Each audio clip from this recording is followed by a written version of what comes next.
Coming up on today's show, a Sixers news and rumors mailbag. But first, here at Chat Sports, we're having a likes competition among all of our channels here at the company. I want you to show the bosses here at Chat Sports that Philadelphia always shows out. So smash that thumbs up icon and let's answer these questions.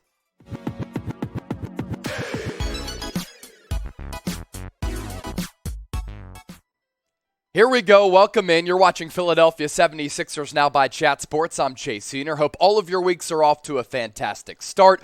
Really excited to answer all of your questions. I had posted on our community tab to our loyal subscribers.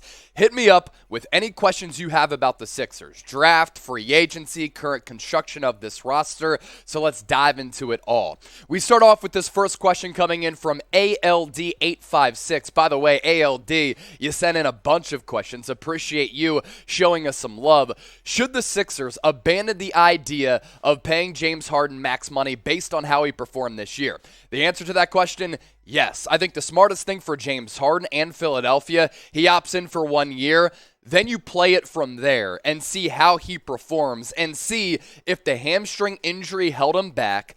If he is, in fact, washed, maybe you see how he fits alongside Joel Embiid over the course of an entire season. But there are certainly red flags here after what we've seen transpire with James Harden's game over the last couple of years, not just a half season with Philadelphia. You look at the regular season numbers, you look at the playoff numbers, and there are reasons to be concerned. I think he's lost a step. Is that because he's aging and there's a lot of mileage on the tires? It could be either one of those two predicaments for James Harden and Philadelphia. Of course, there were some high moments. What he did in Game 4 against the Miami Heat was masterful. How he popped off in that fourth quarter, he was excellent. But then you have Game 6 where he didn't show up. Game 5, he was a no-show. And if he does lack that burst and that initial first step, he can't beat guys off the dribble. That's a big component of his game. And if he's losing his lower half, then the three-point numbers continue to go down. And this has never been a player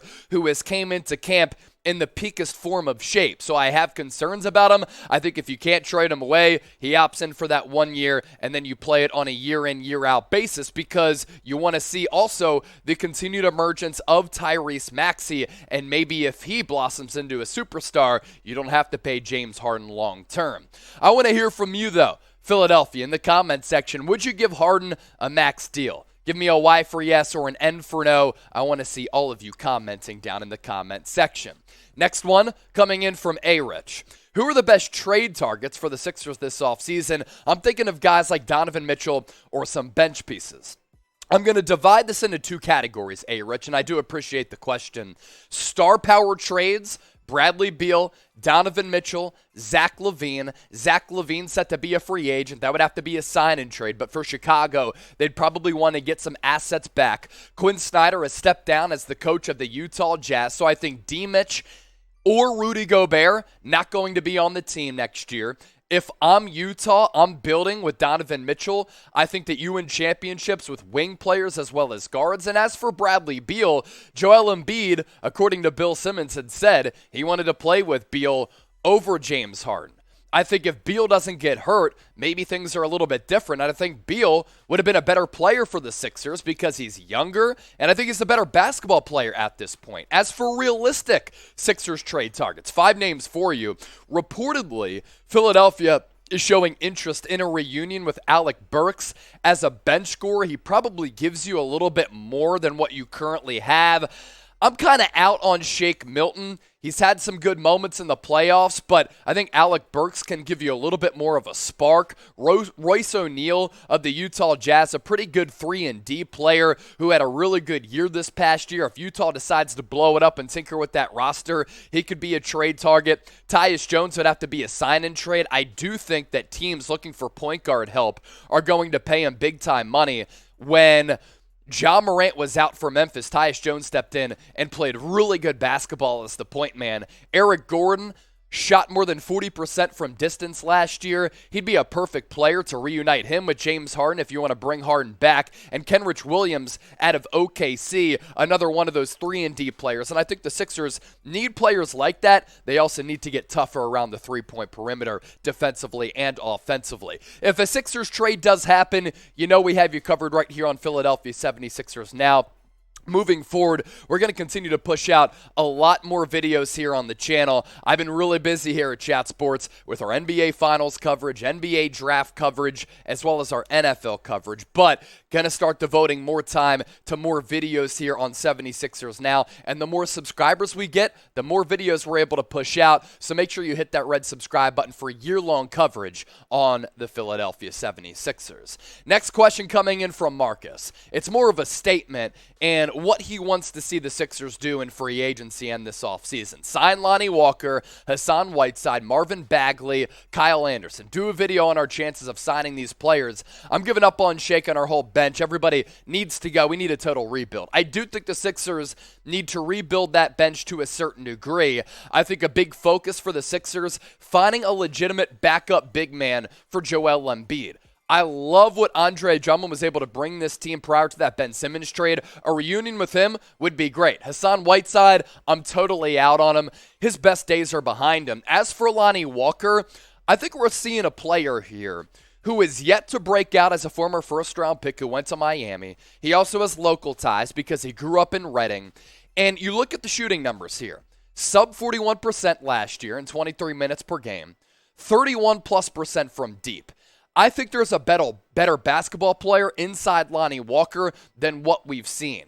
He's athletic. If he can improve his shot a little bit, I think Lonnie Walker can be a really good player. I also think because of the numbers that you're seeing on your screen here, 12 points per game and the shooting numbers that we just talked about, that you can get him on a pretty affordable contract. And I think that we're talking about players who have the identity of Lonnie Walker that I want on this team. Toughness, versatility, length, athleticism. You look at the Warriors and the Celtics, they have those components on their roster, and the Sixers have been bereft of that. So among the players that you listed there, I'm going Lonnie Walker as my number one target. But if you agree or disagree with me, or if there's a different player out there who you want the Sixers to sign in free agency, your opportunity to get those names in the comment section right now and get that thing popping. Hit the Gritty up next. Is that an A.J. Brown photo with the jersey swap? I dig it, man. Nice name, too, by the way. James Harden for Bradley Beal. In an ideal world, in a perfect world, Daryl Morey would find a way to trade his beloved son, James Harden, for Bradley Beal. Harden is older, more mileage on the tires, played a lot of basketball. There's a lot of tread on those knees, on those legs, because Harden, one of the best offensive players that we've ever seen, he also played a ton of minutes for about a decade span for the Houston Rockets. I'd like to upgrade by going with Bradley Beal and get younger by going with Bradley Beal. I think he's a better offensive player to this point. I think he's a more dangerous three-level scorer. He gives you more defensively than the lapses that we've seen from James Harden. I would love a Bradley Beal trade. And I think he's a better fit at this point for Joel Embiid, and you give Embiid a younger player to grow this core with Tyrese Maxey, and maybe you trade away Harden and Tobias Harris, and then you get some big contracts back from Washington to round out your roster. I'd love it, man. I really, really would. Final question coming in from ALD856. Should the Sixers have let go of Doc Rivers? If they went out in the first round, I think yes, but I actually think he made some nice adjustments in that series against Nick Nurse after they took that 3-0 lead.